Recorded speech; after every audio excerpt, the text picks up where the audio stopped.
पोपटलाल, कहाँ हो तुम? एक बार आके मुझे देख लो कि मैं पकड़ा गया हूँ और मिशन काला कौवा फेल हो गया है। चलो चलो चलो चलो चलो। देखो, फिर से एक बार बोल रहा हूँ, कोई चालाकी करने की कोशिश मत करना। हम लोग की नजर तुम पे ही है। अभी एक काम करो, चुपचाप ये गाड़ी में बैठो और सीधा घर निकलो। चलो। ओ ड्राइवर, ये गाड़ी डायरेक्ट हाईवे पे रोकना और इनको उतार देना, ठीक है? चलो बैठो। मोबाइल क्यों फेंका? अरे शुक्र मानो कि बॉस का आज मूड अच्छा था कि तुमको मोबाइल के साथ फेंकने के लिए नहीं बोला, वरना अभी तुम भी हवा में उड़ रहे होते। और हाँ, याद रखना, कोई होशियारी नहीं चाहिए। गाड़ी में बैठो और सीधा हाईवे पे टैक्सी से घर।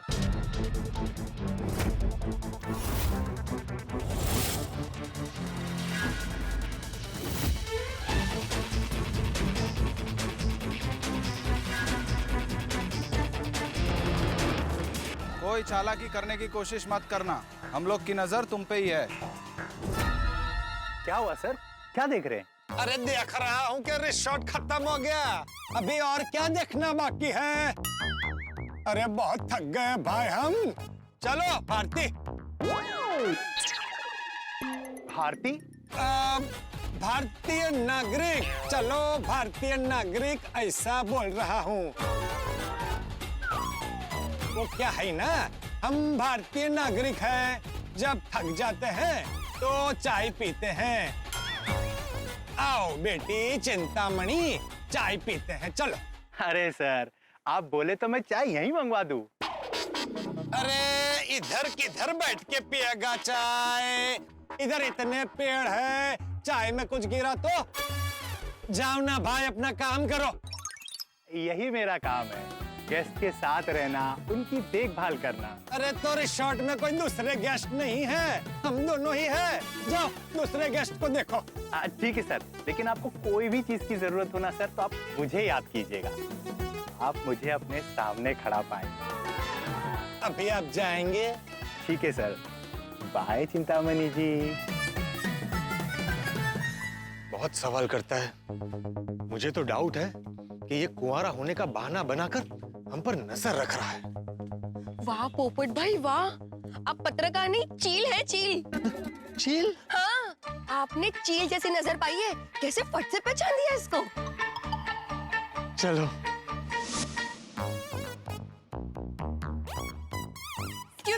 Excuse me. I'll talk to you later. Hello sir, क्या हुआ सर? अभी तक लड़के वाले आए नहीं? नहीं आए लड़के वाले। अरे उनका इंतजार करते करते मेरी बेटी और बड़ी हो गई।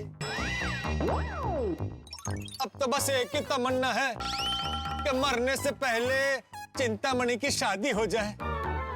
सर आप चिंता मत करिए, आप सुकून से मरेंगे।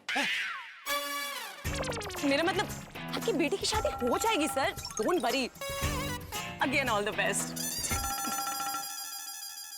ये लड़की कितनी मेहनतू है ना, हम जहाँ जाते हैं ये वहाँ होती है। पहले मुझे इस पे डाउट था, लेकिन अब नहीं है। भगवान इसको तरक्की दे। अरे अभी इसको छोड़ो, ये सोचो कि हाथी भाई को कहाँ ढूंढे, कोई अनहोनी ना हुई हो। अगर उन्हें कुछ हो गया तो कोमल भाभी और गोली को क्या मुंह दिखाऊंगा। पोपट भाई हम एक काम करते हैं, रिसेप्शन में पूछते हैं, वहाँ से हाथी भाई के बारे में कुछ ना कुछ इन्फॉर्मेशन मिल ही जाएगी। अरे हाँ, ये अच्छा आइडिया है, लेकिन उनको डायरेक्ट नहीं पूछ सकते, उनको शक हो जाएगा। सोचना पड़ेगा। मिल गया idea. Sanjana. Hello sir. Hello. Hello sir. Sir आप वापस आ गए, कहिए मैं क्या सेवा करूं आपकी? एक काम करो, मुझे 4 धाम की यात्रा करवा दो, अब यही बाकी है। अरे तुम क्या मेरा दामाद लगता है कि बार बार सेवा सेवा करता है? अब दरअसल घूम घूम के ना पापा का दिमाग घूम गया है। मतलब उन्हें ठीक नहीं लग रहा है, कभी सर में दर्द, कभी पीठ में दर्द, कभी तो पैर के घुटने, मतलब पैर के अंगूठे में भी दर्द होता है। हाँ, बहुत बहुत दर्द होता है। डोंट वरी सर, एक डॉक्टर हैं, उन्हें बुला लेते हैं। इतनी प्यारी है संजना, मेरा मतलब है कितनी समझदार है। ऐसे डॉक्टर को बुलाओ जो इस रिसोर्ट में ही रुका है। क्या है, वो मेरा इलाज कर देंगे। डोंट वरी सर, हमारे रिसोर्ट के अपॉइंट किए हुए डॉक्टर है डॉक्टर त्रिवेदी, मैं उनको बुला लेता हूँ। नहीं नहीं, त्रिवेदी नहीं चलेगा। क्यों सर, वो बहुत अच्छे डॉक्टर है। अरे बोला ना नहीं चलेगा। कोई बात नहीं सर, तो मैं बाहर से किसी डॉक्टर को बुला लेता हूँ। बाहर से कब डॉक्टर आएगा, कब मुझे चेक करेगा? उससे अच्छा है वो एक डॉक्टर है ना, डॉक्टर मालपानी, इधर रिसोर्ट में ही रुके हैं, उनको बुला लो। डॉक्टर मालपानी? हाँ, वो क्या है ना, उनसे आते जाते 2-3 बार मुलाकात हुई है। हमने जब चेक इन किया तब भी मिले थे, फिर हम खाना खाने गए थे, वहां भी मिले थे। अरे वहां तो तुम भी थी। वो मेरी बेटी चिंतामणि के लिए अच्छा लड़का दिखाने वाले हैं। बहुत अच्छे डॉक्टर है, बुलाओ बुलाओ, उनको ही बुलाओ। सर, हमारे गेस्ट की हर इच्छा पूरी करना हमारा फर्ज है। कितनी समझदार है संजना। मैं कुंवारा होता तो तुमसे ही शादी करता। क्या सर, आप भी मजाक करते हैं? अरे लाइफ में थोड़ा बहुत मजाक तो होना ही चाहिए ना संजना। मैं क्या बोलता हूँ। पापा, आपकी तबीयत ठीक नहीं है ना, आप डॉक्टर मालपानी जी को बुलाइए ना। हाँ बुलाओ बुलाओ, मेरे दर्द की दवा डॉक्टर मालपानी के पास ही है। लेकिन वो थोड़ी देर पहले ही चेकआउट करके गया गया गया गया। क्या चेकआउट करके चले गए? हमें बिना पता? क्यों, आपको क्यों बताएंगे? क्योंकि पापा बताएंगे। ओ, चिंतामणि के कहने का मतलब है कि अभी वो इधर से चले गए हैं, तो मुझे चेक कौन करेगा, दवाई कौन देगा, बराबर ना? सर, डॉक्टर त्रिवेदी है, उनसे दवाई ले लीजिए, वो बहुत अच्छे डॉक्टर है। नहीं नहीं, रहने दो। मुझे लगता है अभी थोड़ी देर इंतजार करूंगा तो मेरा दर्द अपने आप ठीक हो जाएगा। थोड़ी देर इंतजार करेंगे तो आप अपने आप ठीक हो जाएंगे? हाँ, वो क्या है ना, मेरी लाइफ में सब ऐसे ही होता है अपने आप। अभी मेरे बाल देखो, ये पूरे सफेद है, पहले काले थे। मैंने सोचा कि कब सफेद होंगे, थोड़े साल इंतजार किया, अपने आप सफेद हो गए। ये मेरी बेटी है चिंतामणि, पहले छोटी थी, मैंने सोचा कब बड़ी होगी, थोड़े साल इंतजार किया, अपने आप बड़ी हो गई। मैं कुछ करता नहीं, खाली इंतजार करता हूँ, सब अपने आप हो जाता है। आप बड़े फनी है सर, आपके जैसे ससुर नसीब वाले को मिलेंगे। ओ डैमेजर, मैनेजर, ससुर वसुर मत करो। चलो बेटी, मैं थोड़ा आराम करूंगा तो ठीक हो जाऊंगा। चलो संजना। ये राजमणि अंकल बड़े फनी है ना। वैसे तो होटल खाली है, लेकिन इनको देख के मनोरंजन हो जाता है। बहुत बड़ी गड़बड़ हुई है, वरना हाथी भाई ऐसे बिना बताए चेकआउट करके नहीं जाते हैं। हाँ पोपट भाई। पोपट भाई नहीं, राजमणि। Sorry sorry sorry. बोलो। मुझे तो लग रहा है वो काला बाजारियों को हाथी भाई की असलियत पता चल गई होगी। तो उन्हें ऐसे चेकआउट करके जाने देते, उनको किडनैप कर लिया होता। नहीं नहीं नहीं, जरूर कुछ और हुआ है। क्या? वही तो समझ में नहीं आ रहा। तो अब क्या करें? मुझे तो कुछ नहीं सूझ रहा। हाथी भाई तो चले गए, हम भी वापस घर चले? नहीं, मैं इतनी आसानी से हार नहीं मानूंगा। सबसे पहले हाथी भाई के कमरे में जाके चेक करते हैं, वो जरूर कोई ना कोई सुराग छोड़ के गए होंगे। हाथी भाई के कमरे में कैसे जाएंगे हम? उसके लिए चाबी चाहिए और हमें उनके कमरे की कोई चाबी देगा भी नहीं। चिंतामणि, तुम इस एक ही मिशन में ग्रेजुएट हो जाओ। चलो बताता हूँ हाथी भाई के रूम में कैसे घुसेंगे।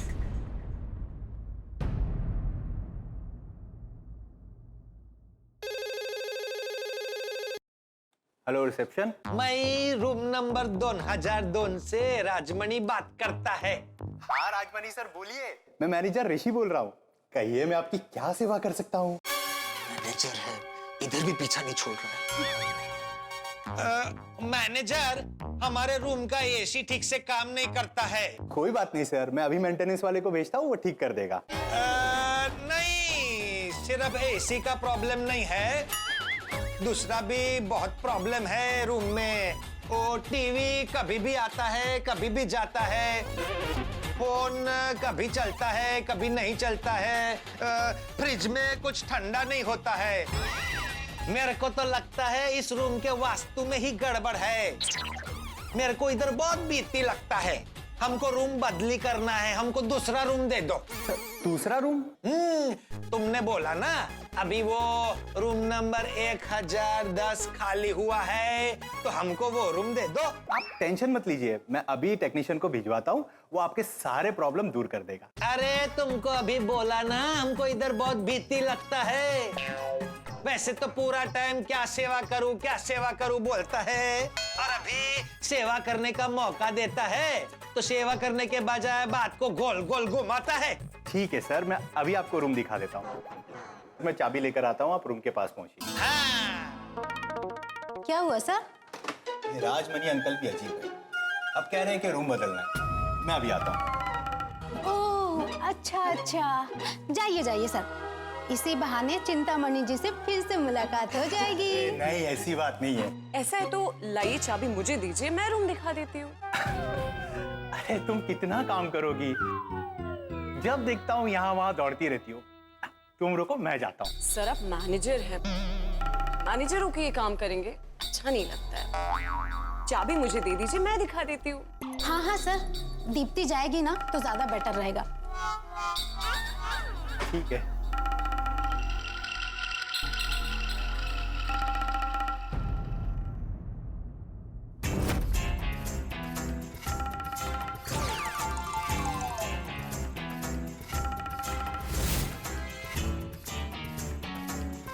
आइए, ये रूम है, ये इधर स्विमिंग पूल है, और आपके रूम में ज्यादा फर्क नहीं है। आपका डबल बेडरूम है और ये सिंगल।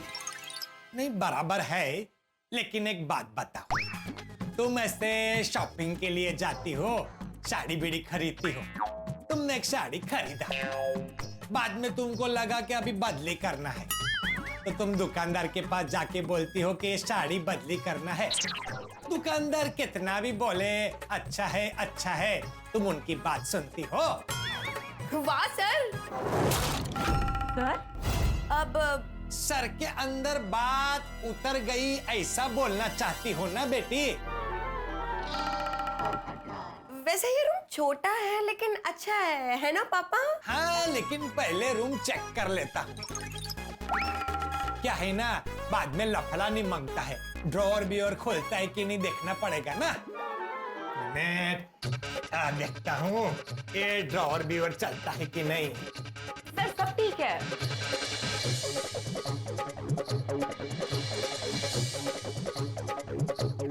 अब वो कचरा चेक कर रहे हैं कि कचरा है या नहीं। उन्हें क्लीन रूम पसंद है ना? जी।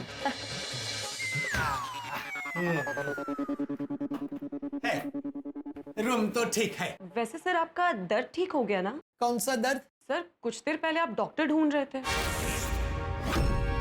अरे हाँ, वो क्या है ना, मैं वहां से रूम के अंदर आया ना, तो मेरे अंदर से एक आवाज निकली और बोली, ए राजमणि, इस उम्र में दर्द नहीं होता है, सिर्फ वहम होता है। अपने को खाली लगता है सर में दर्द है, दिल में दर्द है, इधर दर्द उधर दर्द, लेकिन दर्द बेरद होता नहीं है। मैं जाके बाथरूम चेक करके आता हूँ। सर सब बराबर ही है। हाँ, लेकिन गर्म पानी आता है कि नहीं एक बार देख लेता हूँ। क्या है ना, बाद में रूम बदलने की मगजमारी नहीं चाहिए। ठीक है सर, एज यू विश।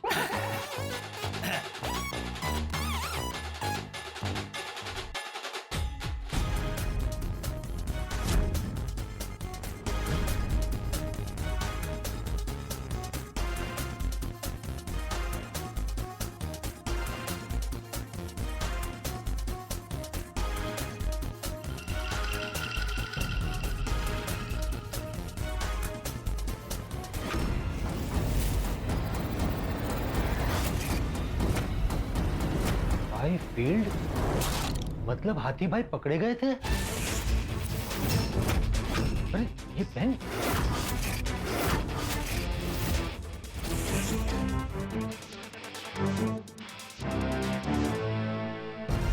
मानना पड़ेगा हाथी भाई, जाते जाते भी आप मिशन काला कौवा को जिंदा रखकर गए हैं। ये पेन यहां रखा है, मतलब जरूर इस पेन में कोई जरूरी इंफॉर्मेशन है। ये हाथी भाई का लिखा मिटाना पड़ेगा।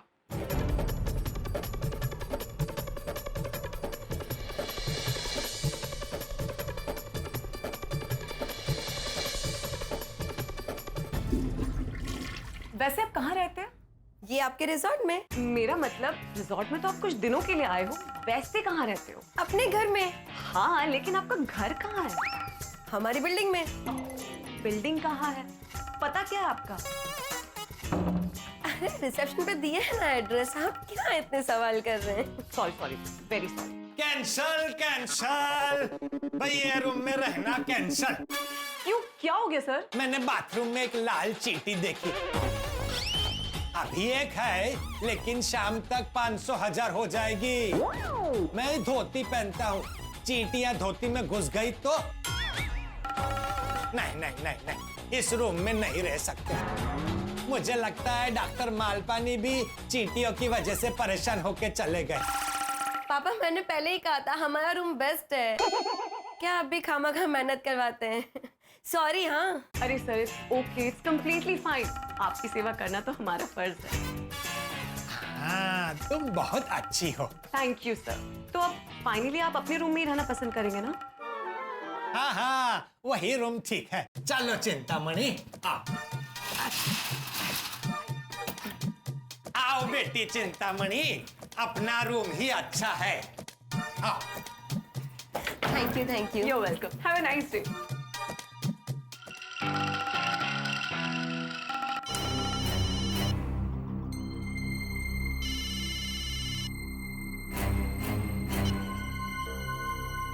अरे सर, रिजॉर्ट में एक राजमणि और चिंतामणि नाम के बाप बेटी आए हुए हैं। वो बहुत फनी है, हर वक्त उन्हें कुछ ना कुछ प्रॉब्लम ही आते रहता है। वो लोग कुछ गड़बड़ तो नहीं है ना? अरे नहीं नहीं, बिल्कुल भी नहीं। बाप तो बेचारा सारा दिन अपनी बेटी की शादी की टेंशन में भटकता रहता है, और हमारा मैनेजर उसकी बेटी के पीछे लट्टू हो गया। ठीक है, जरा ध्यान रखना। जी सर। और वो डॉक्टर मालपानी? उन्होंने चेकआउट कर लिया और वो चले गए। अब कोई चिंता की बात नहीं। ठीक है, फिर भी ध्यान रखना। हाँ, हमें और कस्टमर्स का भी इंतजार है। और हाँ, जल्द से जल्द हमें हमारा कोड वर्ड या माइकल, दो में से किसी एक को बदलना होगा। Yes sir. एक बार डील हो जाए, बाद में हम यहाँ से मूव कर जाएंगे। ओके। तो तीन चीजें कभी नहीं बदलती, सूरज, चंद्रमा और सत्य। सत्य अटल होता है और सत्य हमेशा सूरज की तरह रोशन होता ही है। कालाबाजारी ने डॉक्टर हाथी भाई को खेल से आउट करके पोपटलाल को मात दे दी, लेकिन होशियार हाथी ने हिडन कैमरे वाला पेन पोपटलाल के लिए छोड़ दिया है। अब अकेले पोपटलाल मिशन काला कौवा को कैसे आगे बढ़ाएंगे? मिशन आगे बढ़ेगा या कौवा उड़ जाएगा? वैसे आपको एक हिंट दे देता हूँ, डॉक्टर हाथी गए हैं, लेकिन अब जेठालाल आने वाले हैं मिशन काला कौवा पूरा करने के लिए। जेठालाल कैसे आएंगे, क्या करेंगे, स्टिंग ऑपरेशन होगा कि नहीं, कालाबाजारी पकड़े जाएंगे कि नहीं, जितने सवाल उतने ही ठाके, बस देखते रहिए तारक मेहता का उल्टा चश्मा, देखते रहिए, हंसते रहिए। तुम्हारा शक सही निकला, हाथी भाई पकड़े गए थे, लेकिन मानना पड़ेगा हाथी भाई को, बड़ी चालाकी से उन्होंने इस रिकॉर्डिंग वाले पेन को बाथरूम में रख दिया। इसे लगा के देखते हैं इसमें क्या क्या रिकॉर्ड हुआ है। लाइए मैं लगाती हूँ। लेकिन एक मिनट, हाथी भाई पानी में गिर गए थे तो ये पेन भी पानी में गिर गया होगा। अरे कहीं ऐसा तो नहीं कि ये पेन बिगड़ गया और कुछ रिकॉर्ड ना हुआ हो? नहीं नहीं पोपट भाई, ये लेटेस्ट टेक्नोलॉजी वाली वाटरप्रूफ पेन है। अरे हाँ, तुमने बताया था। लगाओ लगाओ, देखते हैं क्या क्या रिकॉर्ड हुआ है। आप ही माइकल हैं? हाँ बोलो, क्या चाहिए? इसके बारे में तो हमें पता है, फॉरवर्ड करो। जी नहीं, मैं तो आपको जानता भी नहीं हूँ, आप मुझसे मिलने आए हो। मैंने जब कहा कि कैश है तो ऐश है, तो आपने कहा ना कि बराबर है। हाँ, तो बराबर ही है ना, कैश है तभी तो मैं यहाँ पे आके ऐश कर रहा हूँ। अरे भाई साहब, ये आपकी नकली दाढ़ी। ये देखिए, हाथी भाई काला बाजारी करने वाले से मिले तब का वीडियो। क्या कैश है तो ऐश है, बोलिए। आमने सामने खड़े रह के बात करेंगे तभी तो डील में मजा आएगा ना। आप ना किसी से हमारी बात करवाते हो और नकली दाढ़ी मूंछ लगा के आए हो, ये डील हम आपके साथ नहीं कर सकते। जरूर तुम्हारे साथ कोई है और इसका पता मैं लगा कर ही रहूंगा। ये आदमी बहुत चालाक है, पकड़े जाने के डर से पूरी बात ही पलट दी, कोई सबूत नहीं छोड़ा। अभी हम पुलिस के पास भी नहीं जा सकते। इसका सामान पैक करो और हमारी गाड़ी में ले जाकर इसे हाईवे पर कहीं पर छोड़ दो। चलो आश, हाथी भाई सलामत है, उन्हें कुछ नहीं हुआ है। ये रिवाइंड करो, रिवाइंड करो। हाँ।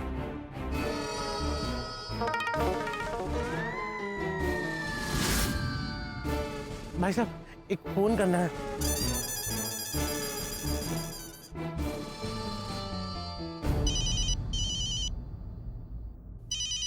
ये किसका फोन है? पोपट भाई, फोन उठाएंगे तो पता चलेगा ना।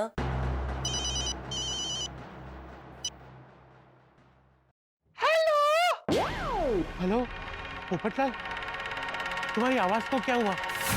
तुम्हारी तबीयत तो ठीक है ना? हाथी भाई आप ठीक तो है ना?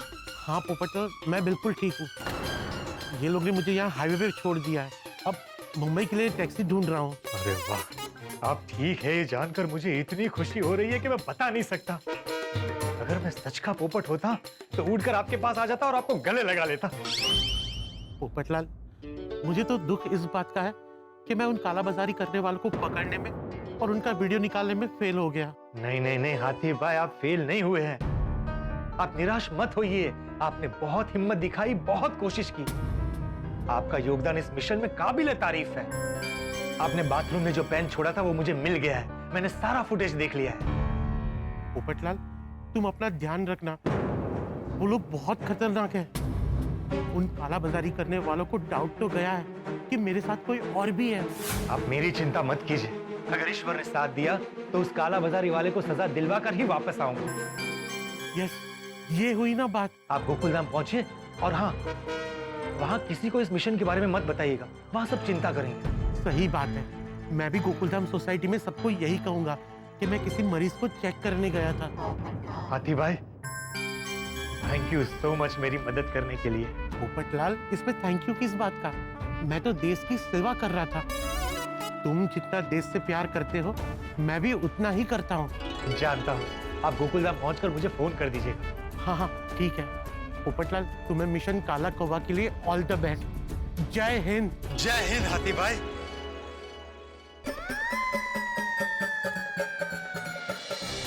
टैक्सी, मुंबई चलोगे? पोपट भाई अब क्या करें? कहीं ये गुनहगार बच के निकल ना जाए।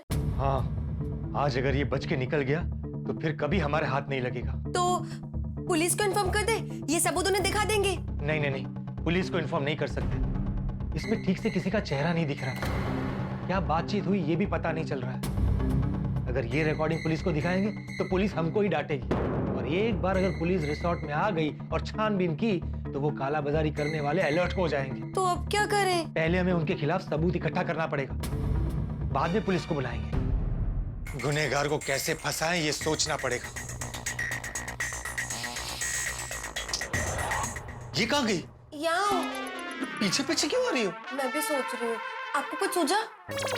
नहीं ना, बंद कमरे में दिमाग भी बंद हो गया। मेरा भी।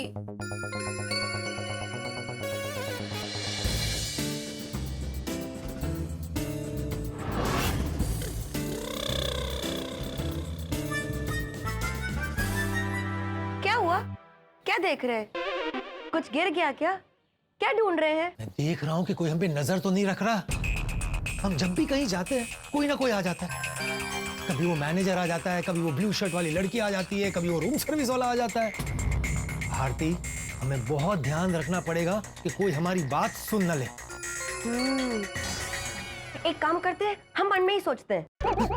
अरे हम मन में सोचेंगे तो सामने वाले क्या सोच रहा है कैसे पता चलेगा? बोलना तो पड़ेगा ना, और अगर बोलेंगे तो कोई सुन लेगा। तो बोटिंग करने चले?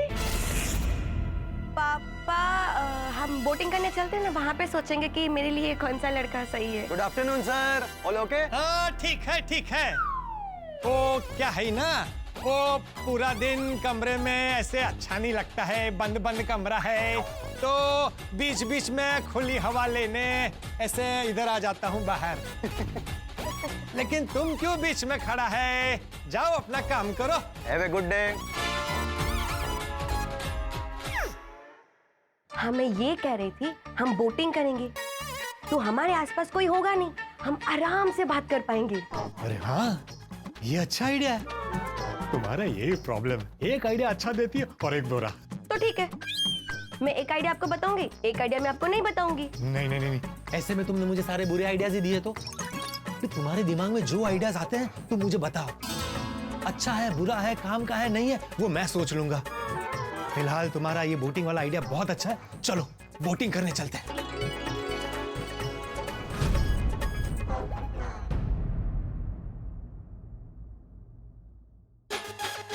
चलो चलो, जल्दी चलो बेटा, जल्दी चलो। सर सर सर सर, नमस्ते। अरे तुम कैसे हो बेटा? अब माँ की तबीयत कैसी है? हाँ सर, अब ठीक है, भगवान ने आपकी प्रार्थना सुन ली। Thank you sir. दवाइयाँ और इंजेक्शन मिल गए? हाँ सर, पर 800 रुपए का इंजेक्शन 24,000 में मिला। मेरी 2 महीने की पगार इसमें चली गई, और ऐसे 3 इंजेक्शन और देने सर। माँ के कंगन बेचने पड़ेंगे। इतना खर्चा हो गया फिर भी तुम मुस्कुरा रहे हो? बहन, पैसे चले गए तो मैं कमा लूंगा, माँ चली गई तो कहाँ से लाऊंगा? पैसों का थोड़ा प्रॉब्लम होगा, पर मेहनत करके जी लूंगा। वाह बेटा वाह, कितने ऊंचे विचार है तुम्हारे। सब अगर यही सोच रखेंगे तो कोरोना जैसी बीमारी हमें डरा सकती है, हरा नहीं सकती। सही कहा सर। चले मैं अब चलता हूँ, तो मुझे काम है। ठीक है ठीक है, जीते रहो। देखा भारती, दवाई की कालाबाजारी ने आम आदमी का क्या हाल कर दिया। 800 का इंजेक्शन 24,000 में बिक रहा है। अरे कहां से लाएगा आम आदमी इतने पैसे? इस बेचारे की तनख्वाह 10,000 या 15,000 होगी, कैसे करेगा वो अपनों का इलाज? लेकिन ये कालाबाजारी करने वालों के सीने में दिल ही नहीं।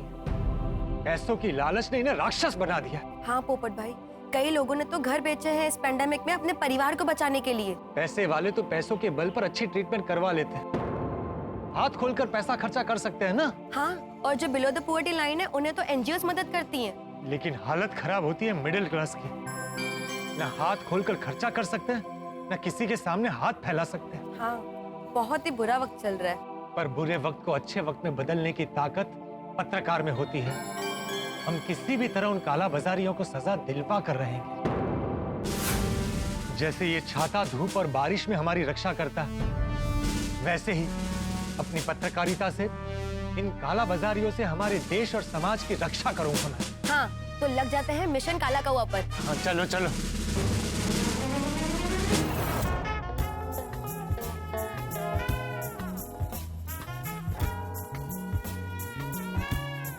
यहाँ लोग भी कम हैं, हम अच्छे से बात कर पाएंगे। पापा, हम बतख वाली बोट पे बैठेंगे, मुझे बतख बहुत पसंद है। आइए सर, वेलकम वेलकम। अरे तुम इधर भी? अरे अभी तो उधर मिले थे, अभी इधर। तुम इंसान ही है ना कि भूत? नहीं सर। तो फिर जिधर जिधर हम जाता है उधर कैसे मिल जाता है? कहीं तुम हमारा पीछा तो नहीं कर रहे हो? अरे नहीं नहीं, मैं आप लोगों का पीछा क्यों करूंगा? तो अभी इधर क्या कर रहे हो? सर मैं यहाँ पे गेस्ट को बोटिंग करवाता हूँ। हाँ, हम भी यहाँ बोटिंग करने आए हैं। हाँ आइए आइए, बोटिंग करवाता हूँ। नहीं नहीं नहीं, हम अकेले ही बोटिंग करेगा। वो पैडल वाली बोट है ना, उसमें जाएगा। ठीक है सर, जैसी आपकी मर्जी। लेकिन पैडल वाली बोट आपको जमेगी? अरे जमेगी मतलब कहना क्या चाहते हो? मैं बूढ़ा हूँ? अरे मेरे सफेद बाल और झुकी हुई कमर पे मत जाओ। इस बूढ़ी काया में एक फुर्तीला जवान छिपा हुआ है, बहुत जान है इन पैरों में। अभी तुम्हारे साथ रेस लगाऊंगा ना तो मैं ही जीतूंगा। क्यों बेटी? हाँ, एक बार पापा ने घोड़े के साथ रेस लगाई थी, घोड़े को पीछे छोड़ दिया था और पापा जीत गए थे। तो बेटी चिंतामणि, ए समझ गया। भाऊ तुम निकलो, हम बोटिंग कर लेगा। Okay sir. अच्छा सर, ऑल द बेस्ट।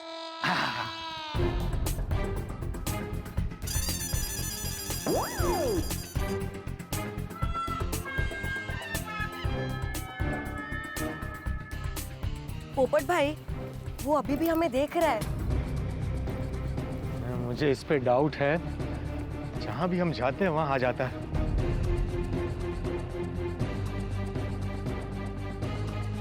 हो ना हो, ये हम पे नजर रख रहा है। मुझे डर लग रहा है। क्यों? ज्योतिष ने कहा था कि पानी से दूर रहना। अगर ये बोट पलट गई तो? अरे तो पहले बताना चाहिए था ना। तुमने ही आइडिया दिया था कि बोट पे बैठ के बात करते हैं। लेकिन तभी ये बात हुई थी ना कि हम वहाँ बात करें जहाँ हमारे आसपास कोई ना हो, इसलिए मैंने ये आइडिया दिया था। तो आइडिया देते वक्त ये याद नहीं रहा कि ज्योतिष ने कहा है कि पानी से दूर रहना। लेकिन अभी क्या करें? बोट पलट गई तो? तुम चिंता मत करो, कुछ नहीं होगा, मैं हूं ना। आप मुझे पक्का बचा लोगे ना? मुझे तैरना नहीं आता है। अरे हाँ मेरी माँ, अभी एक और सवाल किया ना तो मैं खुद ही तुम्हें पानी में फेंक दूंगा। पोपट भाई, शांति रखो ना, सोचने तो आगे क्या करना है।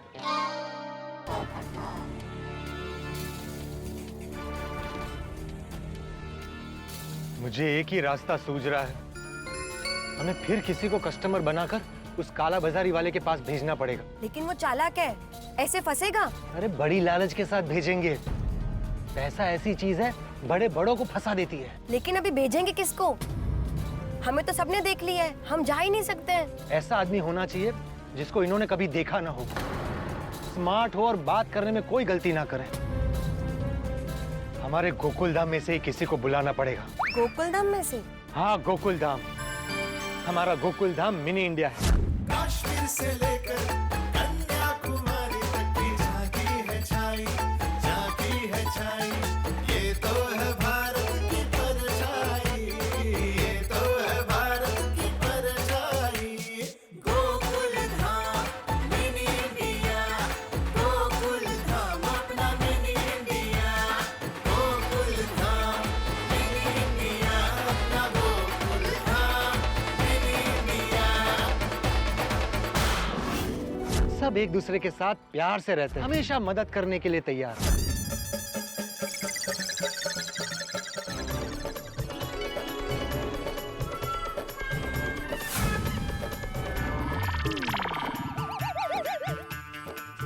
हम सब इनके साथ है। हाँ हम सब इनके साथ हैं।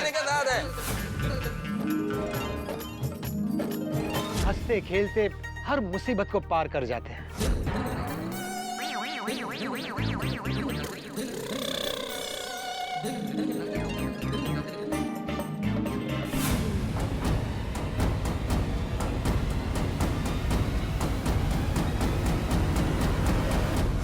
किसको बुलाऊं?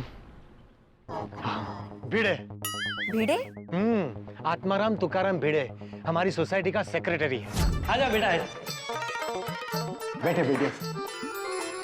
हमारा स्कूल मुंबई शहर का सबसे फेमस स्कूल है। Yeah, we know. हाँ वैसे अच्छी बिल्डिंग तो सभी बना लेते हैं, लेकिन व्हाट अबाउट एजुकेशन? नहीं भिड़े नहीं, वो सेक्रेटरी होने के साथ साथ शिक्षक भी है।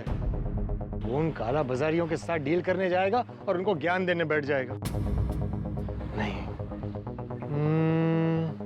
अरे हाँ, मैं इसको कैसे भूल गया। किसको? सोडी डेयरिंग वाला और जाबाज है। ओए तू की बकवास कर रहे है? ओए हम कुछ बोल नहीं रहे तो तू बेलगाम बोले जा रहे। ओए पप्पू, ये ऐसे नहीं मानेगा, उल्टे हाथ का दूंगा ना तभी सीधा होगा। ओए रानू।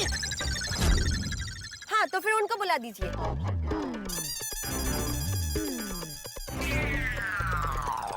क्या हुआ?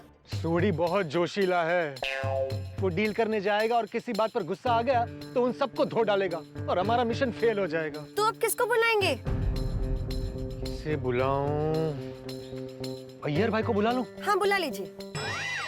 वैसे वो क्या करते हैं? रॉकेट उड़ाते हैं। रॉकेट उड़ाते हैं? उनकी पटाखों की फैक्ट्री है? अरे नहीं, रॉकेट साइंटिस्ट है। आसमान में असली रॉकेट उड़ाते हैं। अच्छा वो असली वाला रॉकेट, मुझे भी एक बार उसमें बैठना है। मैंने बोला था ना, इधर उधर की बात करोगी तो पानी में फेंक दूंगा। सॉरी सॉरी सॉरी, आप बुला लीजिए अय्यर भाई को। नहीं, अय्यर भाई सोफिस्टिकेटेड है। इस काम के लिए कोई मंझा हुआ चाहिए जो अपनी बातों में उनको उतार सके। मेहता साहब भी नहीं चलेंगे, नहीं। तो फिर किसको बुलाएं? जेठालाल, जेठालाल को बुलाता हूँ। नहीं, जेठालाल नहीं। क्यों, तुम जेठालाल को जानती हो? नहीं, लेकिन नाम लेने के बाद आप खुद ही कैंसिल कर देते हैं, इसलिए इस बार मैंने कैंसिल कर दिया। अरे जेठालाल इस काम के लिए परफेक्ट है। व्यापारी आदमी है, बात करने की समझ है। वो अपनी बातों से उन काला बाजारियों को यूं बोतल में उतार लेगा। लेकिन पोपट भाई, आपके दोस्त जेठालाल जी ये स्टिंग ऑपरेशन के लिए राजी तो होंगे ना? अगर उन्होंने आने से मना कर दिया तो? नहीं नहीं नहीं, देशभक्ति के काम के लिए वो कभी मना नहीं करेगा। लेकिन हमारे मिशन काला कौवा की सारी बातें उसे फोन पर नहीं कर सकते। क्यों नहीं बता सकते? अरे फोन पे उसे सारी बात समझ में नहीं आएगी और हो सकता है कि कोई हमारी बात सुन रहा हो। हाँ, वो खतरा तो है। जैसे हाथी भाई को बिना बताए बहाना करके लेकर आए थे, वैसे ही जेठालाल को बुलाना पड़ेगा। इसका मतलब आप फिर से झूठ बोलोगे अपने दोस्त से? हमें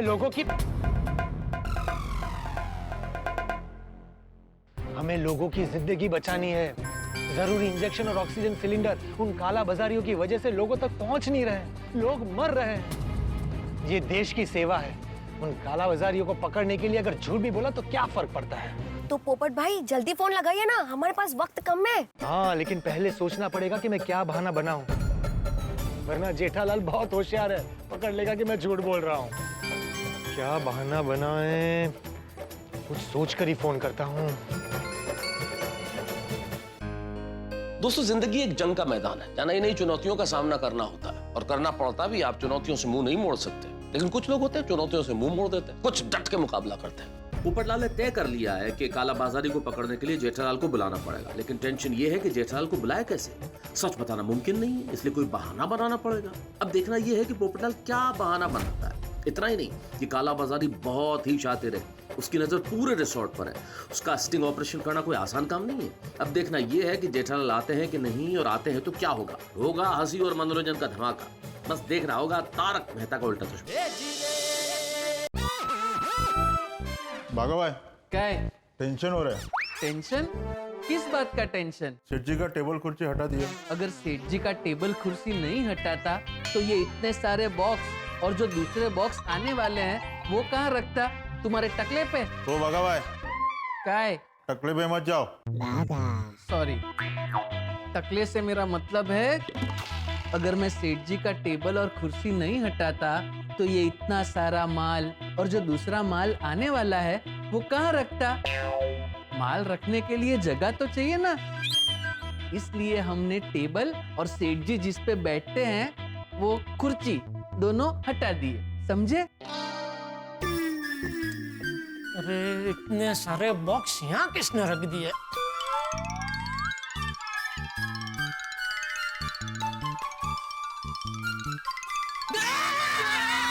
मत सेठ जी। सेठ जी, आप चिल्लाए क्यों? अरे मेरा कुर्सी टेबल कहाँ है? वो दरअसल हुआ यूं सेठ जी के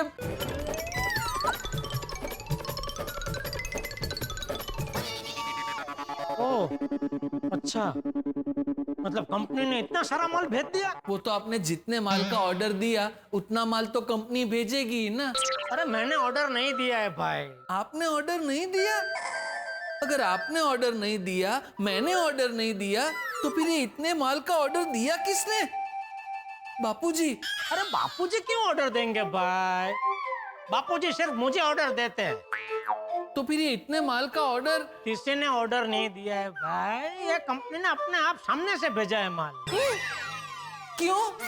क्या है, कोरोना काल की वजह से कंपनी के सारे गोडाउन माल से छलक गए, तो सब व्यापारियों को लोग रिक्वेस्ट कर करके बोल रहे हैं कि भाई थोड़ा थोड़ा माल अब अपने गोडाउन में रखो। पेमेंट की अभी कोई जल्दी नहीं है, जब भी माल बिके तभी पेमेंट देना। क्या सेठ जी, आप भी कोरोना काल की वजह से दुकान में एक भी कस्टमर आ नहीं रहा, सब ऑनलाइन शॉपिंग कर रहे हैं। पुराना माल बिका नहीं, ऊपर से नया माल आ गया। आपने कंपनी को नए माल के लिए हाँ क्यों बोला सेठ जी? अरे बोलना पड़ता है भाई, वो रिलेशनशिप जैसा कुछ होता है कि नहीं? सेठ जी रिलेशनशिप बोलना चाहते थे। अच्छा, मतलब तुझे ये रिलेशनशिप, हाँ, इसका मतलब पता है? नहीं मालूम। तो खड़ा खड़ा मुंडी क्या हिला रहा है? जा दुकान में जा। अरे बाघा को क्या देख रहा है? वो मुझे इसलिए देख रहा है क्योंकि वो कहना चाहता है कि दुकान जाकर वो करे क्या, क्योंकि दुकान में ना ही कोई कस्टमर आता है ना ही कारीगर। कारीगर? हाँ, पता नहीं सेठ जी, ये दुकान की रिपेयरिंग का काम कब खत्म होगा। मैंने उस कॉन्ट्रैक्टर को फोन किया तो उसने बोला कोरोना की वजह से सारे कारीगर अपने गांव चले गए हैं।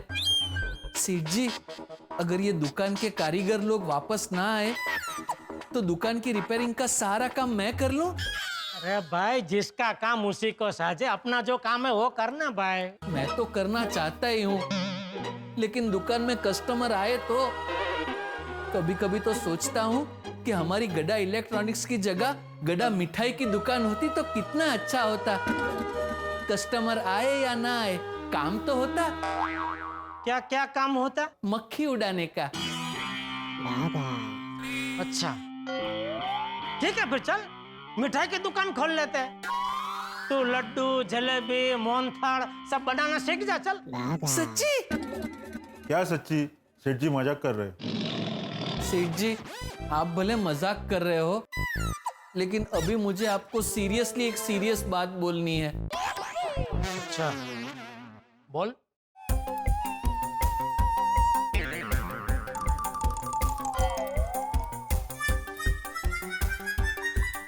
क्या हो रहा है? एक मिनट। तो क्या कर रहा है? सिक्का उछाल रहा हूं। अगर हेड्स आया, हेड्स मतलब? अरे हाँ, मालूम है भाई, तेरा हेड ने तेल। छापा काटा बोलने की जरूरत नहीं है, बोल। जी, तो अगर हेड्स आया तो मैं आपसे सीरियस बात करूंगा, और अगर टेल आया तो मैं आपसे सीरियस बात नहीं करूंगा। अरे क्या टाइम पास कर रहा है? जब बोलना है बोलना भाई। ठीक है सेठ जी, बताता हूँ। सेठ जी देखिए, मैं आपको बता रहा हूँ, लेकिन प्लीज आप नाराज मत होना। ठीक है, बोल। सेठ जी, जैसे कि आप जानते हो, मैं जानता हूँ, मगन जानता है। मैं क्या जानता हूँ? यही कि अभी कोरोना काल की वजह से दुकान में टीवी, फ्रिज और वॉशिंग मशीन की बिक्री एकदम कम हो गई है। जो भी लोग खरीदी करते हैं वो ऑनलाइन करते हैं।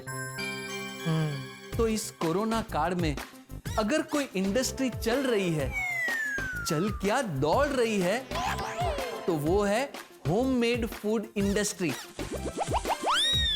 वो मेरे मामा के साले का बेटा है ना, उसकी गारमेंट की बहुत बड़ी दुकान थी और धंधा भी एकदम धम धोकार चल रहा था।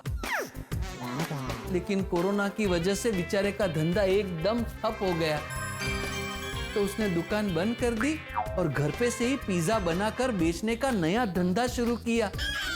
और पिज्जा में भी ऊपर वो चिली फ्लेक्स और ओरेगानो नहीं, गिलोय, अश्वगंधा, काली मिर्च, ये सब डाल के पिज्जा बना के बेचता है।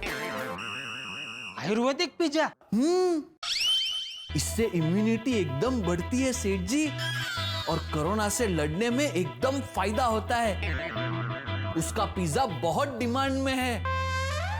तो मतलब तू ये कहना चाहता है कि हम गड्ढा इलेक्ट्रॉनिक्स बंद करके पिज्जा बेचना चालू करें? ला पिज्जा दे गड्ढा। क्या बोल रहा है? हमारे नए धंधे का नाम ला पिज्जा दे गड्ढा, मतलब द पिज्जा ऑफ गड्ढा। आप गल्ले पर बैठना, मैं और नट्टू काका किचन संभाल लेंगे और ये मगन डिलीवरी कर लेगा। वो सब बराबर है, लेकिन पिज्जा बनाना आता है? पिज्जा बनाने में कौन सी बड़ी बात है, वो तो वीडियो देख देख के सीख लूंगा। किसका वीडियो? अरे सेठ जी, मोबाइल में आप सिर्फ टाइप करो पिज्जा बनाने की रीत, तो लाखों लोग आ जाते हैं सिखाने के लिए। अरे भाई, मैंने तुझे पहले भी बोला ना, जिसका काम उसी को साझे। और ये कोरोना काल हमेशा के लिए थोड़ी रहने वाला है भाई। वो कहते हैं ना, ये समय भी बीत जाएगा, और हर रात के बाद सवेरा तो होता ही है ना। अभी हर रात के आते ही हम धंधा बदलते रहे तो हम तो कहीं के नहीं रहेंगे।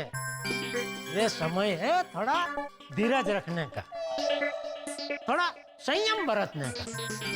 ठीक है सेठ जी, वो जो मेरे मामा के साले का बेटा है, उसका पिज्जा का धंधा एकदम जोरदार चल रहा है और उसे 2 डिलीवरी बॉय की जरूरत है, तो मैं और मगन वहां चले जाएं?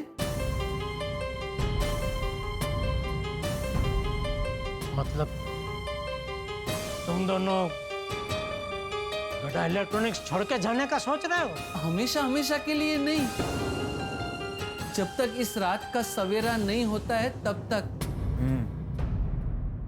सेठ जी, हमें आपकी बहुत चिंता हो रही है।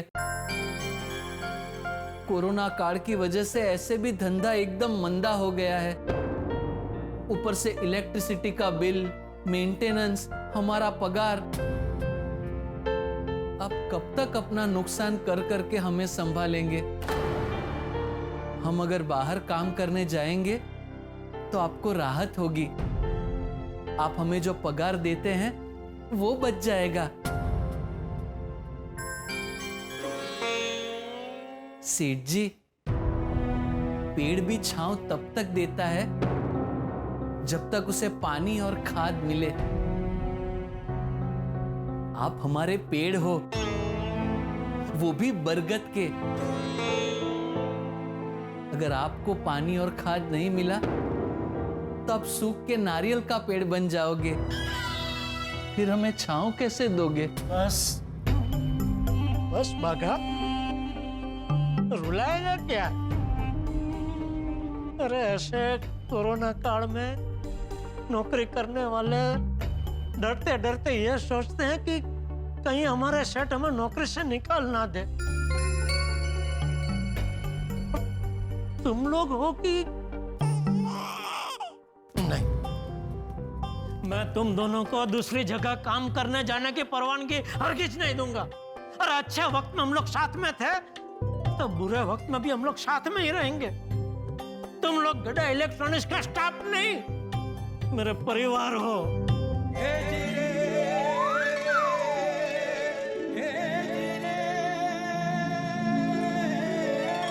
मगन, जा दुकान में जा और वो कॉन्ट्रैक्टर को फोन करके बोल के भाई अभी दुकान का काम जल्दी से जल्दी खत्म करे, बहुत हो गया भाई अभी। हा? जा।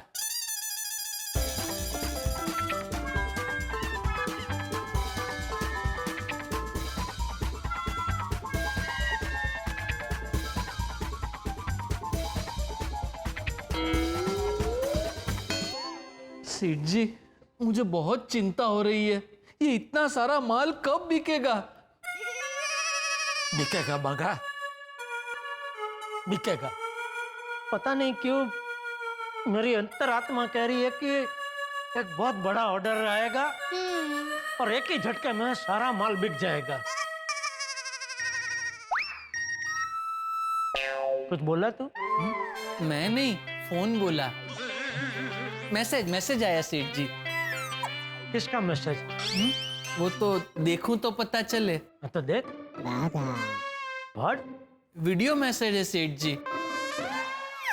इस वक्त की सबसे बड़ी ब्रेकिंग न्यूज ये है, जहां एक तरफ लोगों की जान जा रही है, वहीं दूसरी तरफ लोग इंजेक्शन, दवाई और ऑक्सीजन सिलेंडर्स की कालाबाजारी कर रहे हैं। यहाँ तक कि लोगों ने वैक्सीन की कालाबाजारी भी शुरू कर दी है। एक तरफ देश की जनता दवाइयों के अभाव से परेशान है और दूसरी तरफ ये कालाबाजारी करने वाले लोग दवाइयों को 3 गुना 4 गुना दाम में बाजार में बेच रहे हैं। कैसे बेशरम लोग हैं, ऐसी जानलेवा महामारी के टाइम भी दवाई की कालाबाजारी करते हैं। ऐसे लोगों को तो पकड़ पकड़ के कोरोना के इंजेक्शन दे देने चाहिए, वो भी हर 14 दिन के बाद। बराबर। हाँ बोलो पोपटलाल, कहाँ हो तुम भाई? कल रात को सोडा पीने भी नहीं आए? दरअसल आज सुबह मैं रंग तरंग रिसोर्ट पर आया हूँ। रिसोर्ट पे? यार कमाल है, अकेले अकेले मजे कर रहे हो। हमको बोलना तो चाहिए था, तो हम भी आते हैं भाई। वैसे भी यहाँ कोरोना की वजह से ग्राहकी बिल्कुल ही नहीं है, बैठे बैठे कंटाल गए। और पता है भीड़े भी कंटाल गया है। कल मैं और बापू जी उसके घर पे गए थे तो वो बता रहा था कि अंदर आ सकते हैं। कौन है? अरे हम है भाई। जेठालाल चाचा जी आइए आइए आइए आइए बापू आइए, बैठो। बेटा हमें पता चला तू बहुत परेशान है। अभी परेशान मत हो भिड़े, तेरी परेशानी दूर करने के लिए ही मैं बापूजी को लेके आया हूँ। बापूजी। क्या बापूजी? पहले पता तो चले मुझसे परेशानी क्या है। वो जाने मगर मैं क्या करूँ? वो भी। हाँ बोल बिल्डिंग मास्टर, किस बात का रोना है? कोरोना है। अरे रुको जेठालाल, अरे चाचा जी रुको, अरे अरे रुको, मुझे कोरोना नहीं है। वापस आओ, वापस आओ। या आओ, अरे मुझे कोरोना नहीं है भाई, आ जाओ। पक्का ना? हाँ पक्का। अरे मुझे गए। आइए बाबूजी आइए। आओ बैठो बैठो बैठो बैठो। तू अभी क्यों बोला कोरोना है? अरे मेरा मतलब था कि कोरोना की वजह से बाहर जो हालात है उस वजह से परेशान हूँ। कोरोना की वजह से लगी हुई पाबंदियों से परेशान हो गया हूँ, सोसाइटी से परेशान हो गया हूँ। बेटा कोरोना है बराबर है, लेकिन हमारी इतनी प्यारी गोकुलधाम सोसाइटी से तू क्यों इतना परेशान है? नहीं मतलब वैसे सोसाइटी से परेशान नहीं हुआ चाचा जी, लेकिन क्या है कोरोना बढ़ गया तो सरकार की पाबंदियां भी बढ़ गई है और सरकारी नियमों के हिसाब से मुझे भी सोसाइटी में पाबंदियां लगानी पड़ रही है। अरे भिड़े बेटा इसमें इतना परेशान होने वाली क्या बात है? अरे पहले भी ऐसा वक्त निकाला ही है ना, ये वक्त भी निकल जाएगा। वही तो चाचा जी, ये वक्त निकालने का ही तो टेंशन है। क्या टेंशन है? अरे पूरी सोसाइटी का ध्यान रखना है, कौन आता है कौन जाता है, सबको रोक भी नहीं सकते और पूरी सोसाइटी को बंद भी नहीं कर सकते। और भगवान न करे अगर ऐसे में किसी को कोरोना हो गया और केसेस बढ़ गए तो सोसाइटी सील करनी पड़ेगी। अरे भाई चुप चुप बोल, सोसाइटी सील नहीं होनी चाहिए भाई। अरे मैं भी तो वही चाहता हूँ जेठालाल, लेकिन मैं अकेला कहाँ ध्यान रखूंगा और वो बेचारा अब्दुल भी कहाँ ध्यान रखेगा। सोसाइटी बंद करूँ तो प्रॉब्लम, ना करूँ तो प्रॉब्लम। जरूरी सामान वालों को आने देना है, किसी के घर पे अगर मेहमान आते तो उनको भी आने देना है, उनका रिपोर्ट चेक करना है और अगर उनके पास रिपोर्ट नहीं है तो उनके साथ मेंबर के साथ मगजमारी। एक जिम्मेदार नागरिक होने के नाते हम नियम तोड़ नहीं सकते, सोसाइटी के बाहर जा नहीं सकते।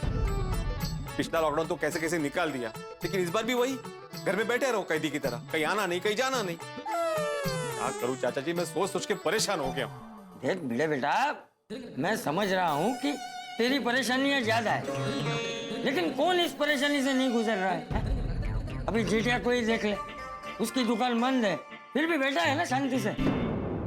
नहीं बापूजी, ऊपर से ऐसा लग रहा होगा कि मैं शांति से बैठा हूँ, बाकी अंदर से तो मेरा मन नहीं जानता मैं कितना परेशान हूँ। तू शांति रखना भाई, नहीं आने समझा तू क्या तारीफ पे पूरी वगड़ा बेटो। देख भिंडी मास्टर, तू जेठिया की बात पे ध्यान मत देना। हाँ जेठिया और तुझ में बहुत फर्क है। मतलब बड़ी बात हो।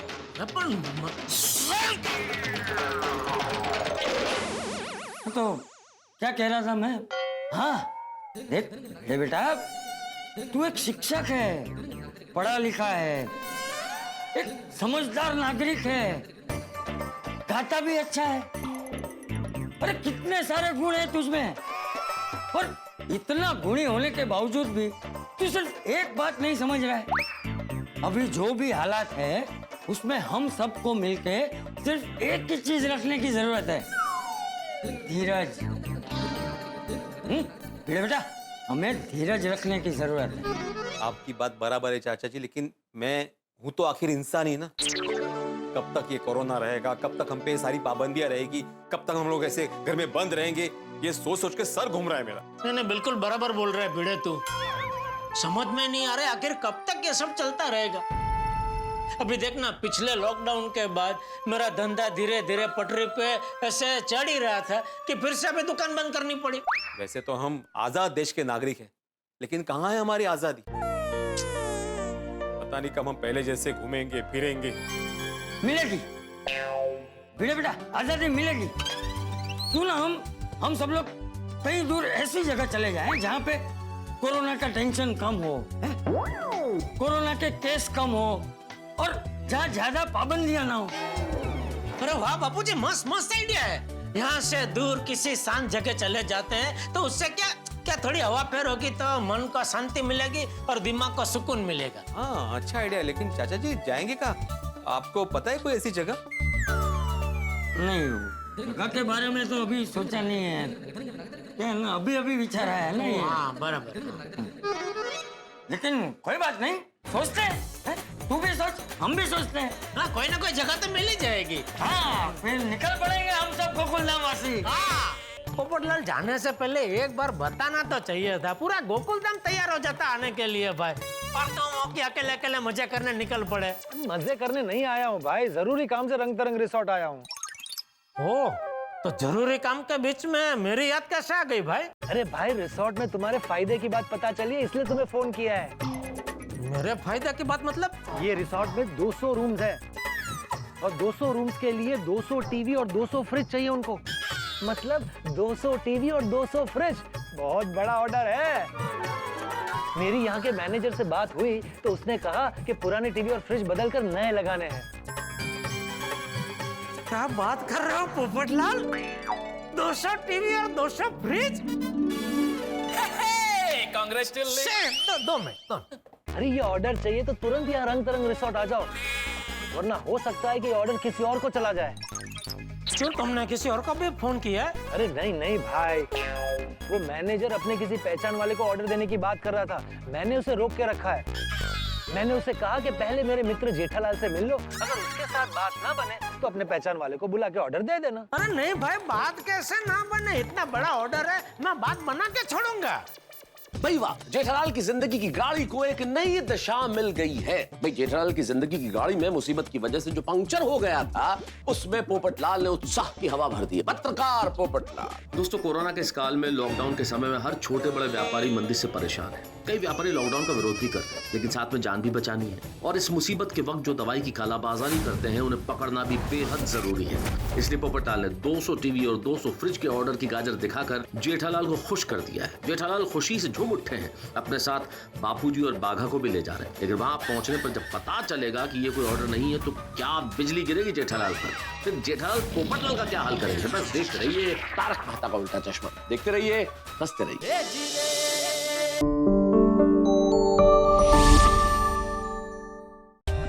For more updates, subscribe to our channel, click the show links and enjoy watching the videos.